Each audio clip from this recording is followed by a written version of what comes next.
Ladies and gentlemen, imagine waking up tomorrow to an empty refrigerator, walking down Baron in the grocery store and realizing that the food you once took for granted has become a rarity.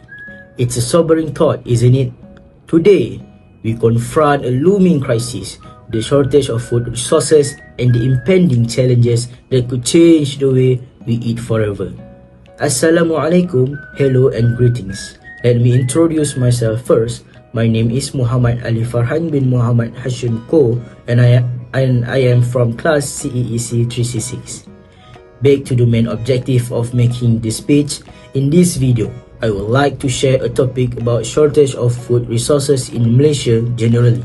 But to be more specifically, I will be more deep inside the shortage of local rice in our lovely country.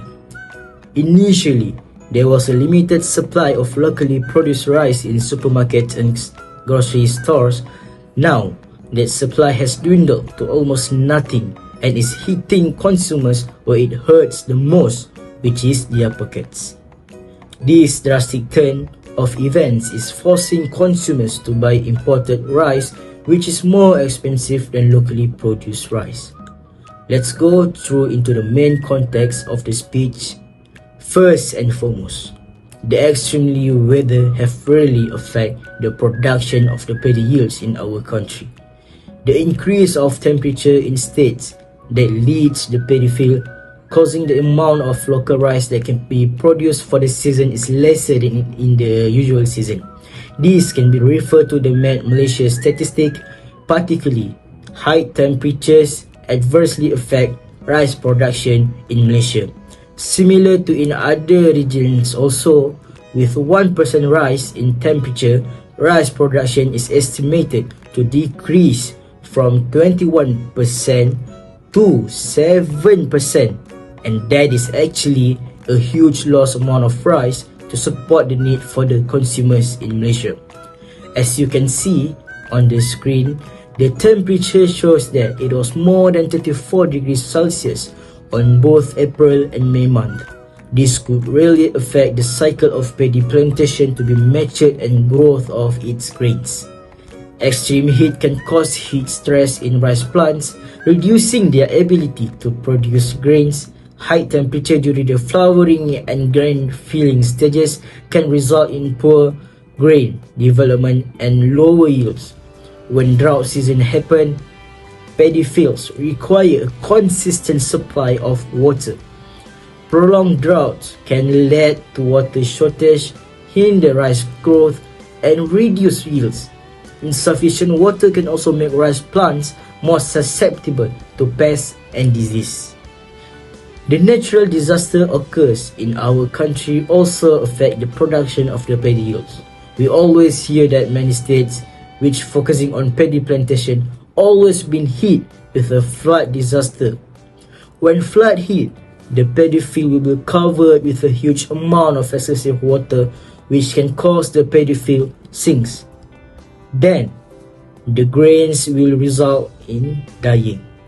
Apart from that, the lack of clean water to be supplied to the paddy field also impact the paddy yields. Our yield is very bad because we have to pump water from the nearby waterways into the fields. But the water from the source is contaminated.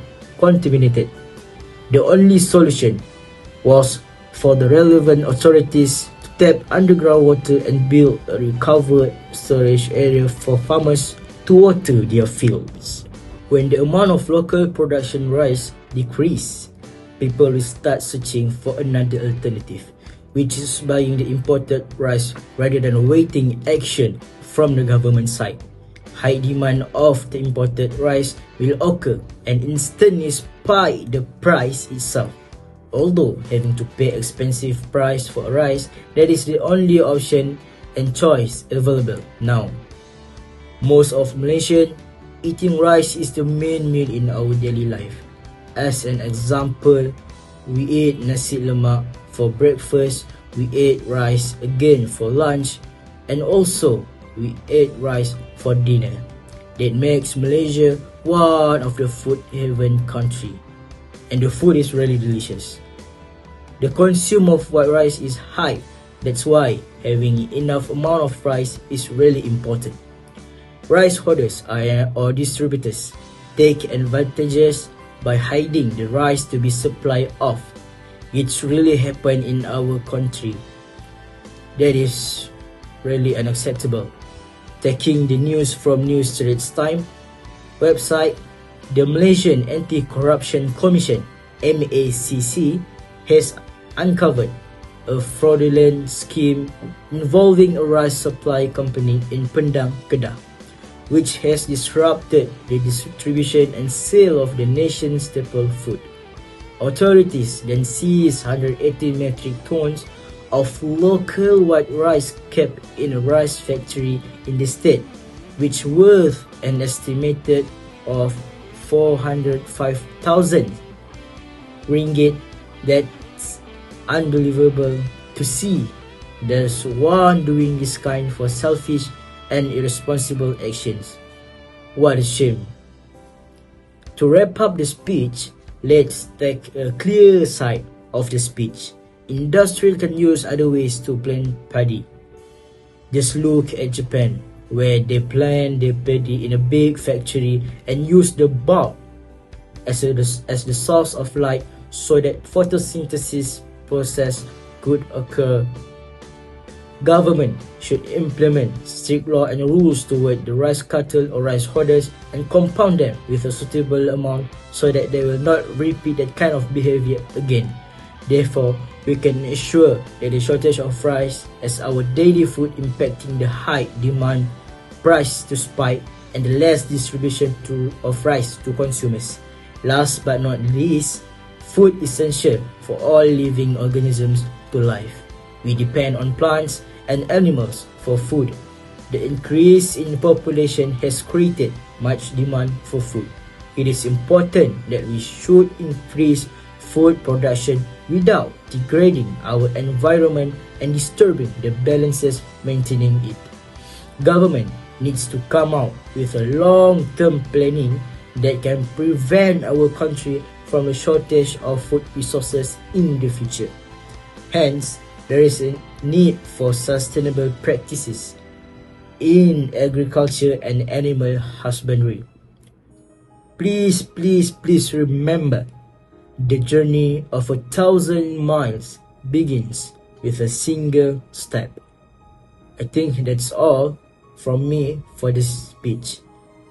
See you when I see you in the next video. Thank you.